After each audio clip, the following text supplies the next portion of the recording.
My name is Colin Harper and I've just delivered a workshop here at the MFSA. And the workshop specifically was on negotiation skills, which is my background. I have been a hostage crisis negotiator since 2006, worked primarily in the UK and then in Europe and in the United States. Since retiring from law enforcement around 2020, I have delivered negotiation skills in the private and public sector in the UK and obviously further afield as well.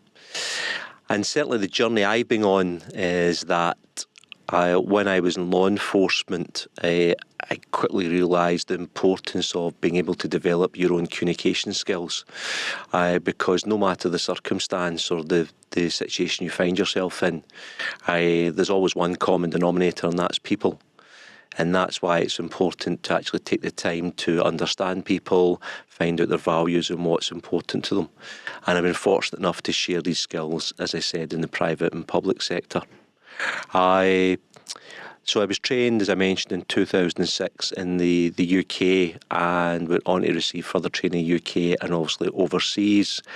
I was fortunate enough in 2017 to participate in the FBI negotiation programme at Quantico and successfully passed that. And I now share the skills that I learned through my exposure and experience as a negotiator with others.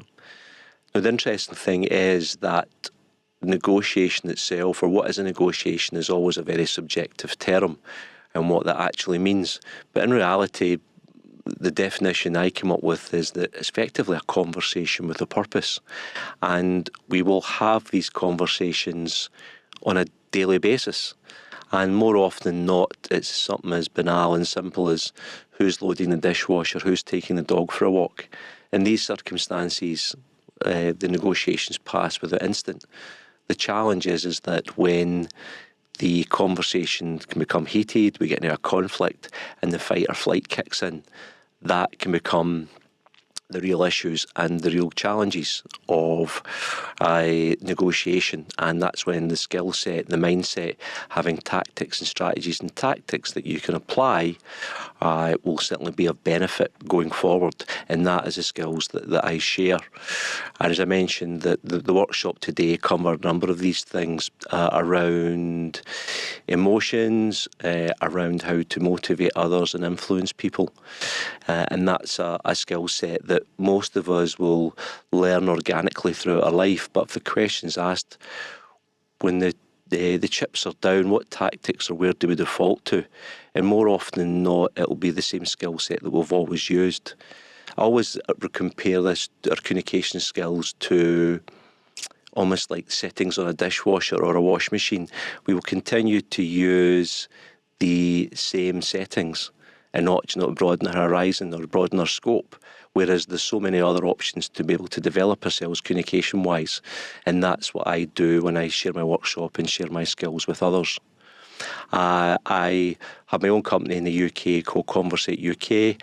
I also work with another company in Glasgow in the UK called Pink Elephant Communications. And again, we share the skill with a number of bodies, educational bodies, private sector, public sector, across the UK and further afield, sharing these communication skills.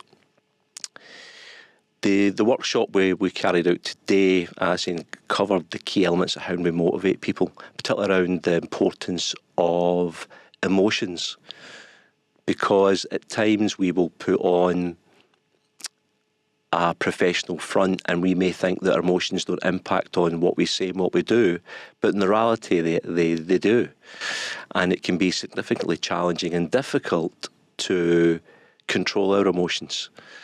And yet there's key steps that we can use to ensure that first and foremost we control our own emotions, but how we can use emotions to build collaboration, build relationships, diffuse conflict. And that is a key of one element of the workshop.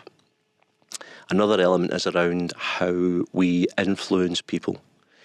And if you were asked that question, 100 people, you may get 100 different answers. But there are tried and tested strategies, tactics that can be used, how you can incrementally build on the relationship, build trust, build rapport, to ultimately get to a point where you can influence people on a regular basis. And as I mentioned before, when the chips are down and that emotions kick in, it's important to have those strategies and tactics that you can utilise. And throughout my time as a negotiator within law enforcement and the police, I was also a line manager, I was also a supervisor, and was effectively a leader. And at times that I found on a regular basis, my communication skills, my negotiation skills would be of use in those circumstances. Sometimes I'd learn the hard way, because on a lot of occasions we all learn from our mistakes. But certainly when it comes to communication skills and negotiation skills, probably the best piece of advice I would give to anyone is, a phrase I use all the time, is practice the patience. Practice the patience. At times we can be in a rush to reach a resolution, reach an outcome, and problem solve. The challenge you have is that in those circumstances, what do you do when you meet resistance, you meet conflict, and we become too eager, too quick to try and reach a resolution, and we get into conflict? How do we resolve these?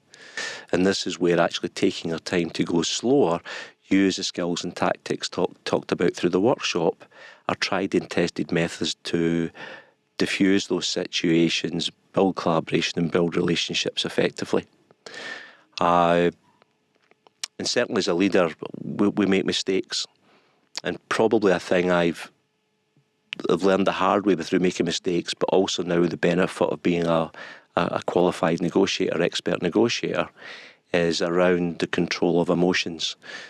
I think examples of where I've failed in negotiations or failed in conversations or discussions, particularly with colleagues in particular, is around I have let my emotions get the better of me.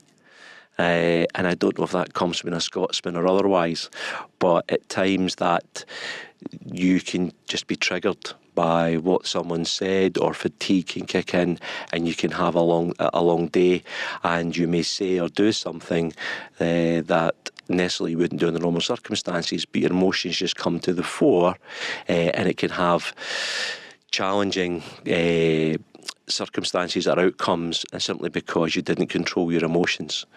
So I've learned, again, by mastering my communication skills, negotiation skills, is also runs in tandem with being able to affect your emotions, control your emotions. And likewise, conversely, allow you to impact on other people's emotions. With regards to my biggest takeaway with regards to leadership that I've been involved in, I was a police sergeant, I was a police inspector throughout my time within the negotiation. And latterly, within the negotiation team, I had 120 negotiators. So at times it was around how do you negotiate with a negotiator? And I was asked that question today at the workshop, actually. The key element I find around it is very much, as I mentioned earlier on, it's around taking the time to understand what's important to other people. It's at times about understanding, and this is where the patience kicks in, about taking the time to understand people's values, wants, needs and beliefs, also called core concerns or core emotions. It's about taking it slowly, being patient, and understanding that it's important to make people feel appreciated, it's important to give them autonomy, it's important to create a collaborative and recognise them for who they are. And certainly before I was an expert negotiator, I think I was far too quick to jump to problem solving. I would at times know half a story or think I knew what the solution was, and I would effectively tell people what the outcome or what they should consider or what they do. And in reflection, I think that was wrong, because effectively people felt that they were being forced upon, or they weren't part of the solution that was being forced on them. So certainly now, as a leader, when I speak to colleagues, client customers or staff, it's important that they feel part of the solution. They feel appreciated, they feel listened to, they have autonomy, there's choices involved, and more importantly, that they have the opportunity to collaborate as part of the solution and make it a joint solution. And again, as I said right at the start, that's where the practicing the patient comes in. Look to listen to other people, find their values, their beliefs, ensure that all approaches are a collaborative approach. Ultimately, as a leader, I would be the one, or others will have to make the final call, but building that collaborative thing with colleagues ensures that people feel part of the solution and are happy to go on that journey with you. And finally, my advice would be is that negotiation is often called a soft skill. I would say it's not a soft skill, it's a hard skill. It's a hard skill to master, and it's a hard skill to basically learn. But like all skills, in the first instance, it may feel clumsy and may feel unnatural. But the more you practice and the more you develop yourself, the better you come at it. So my plea will be to those that attend the workshop or participate in any future workshops is take the time to practice this. Practice these skills with family, practice these with friends, because you'll take it from the subconscious into the conscious, and at that point you'll start to do it without even thinking about it.